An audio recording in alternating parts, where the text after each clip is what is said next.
Texas yogurt, although we eat a ton of it in my house, I feel like is almost a flawed dairy product. It's so acidic. But that's why it tastes fruit well and stuff. But it was really fun to see it using these two products. And I actually don't believe Josh's story about the beer. I think it's Kool-Aid without sugar added to it. That's the saying in beer.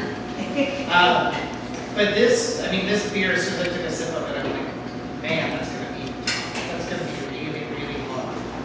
And I knew I needed something with a lot of flavor. The Remacher Pure is it's a Borenkast. So Borenkast just means farm cheese in Holland, and so it basically they're the Goudas that are made on the farm. And this is made on a particular farm. I can't remember the gentleman's name. But he's totally freaky biodynamic. When you go visit his farm, he sticks his finger in the poop and he's like, "This is where it starts." So I mean, that's like fermentation at the next level.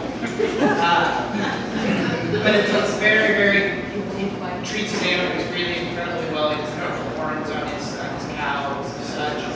And he makes these beautiful, huge flavored cheeses. And this one, he rubs the rind of this cheese with ghee, so clarified butter from the cream of these same cows.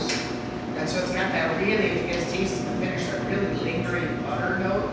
I think the cool thing about this combination, up front, it's like, whoa, I'm not sure I like this. And then you kind of, in the middle, you're like, I'm kind of getting to like it. By the time it's gone, it's like, wow, that's great. So it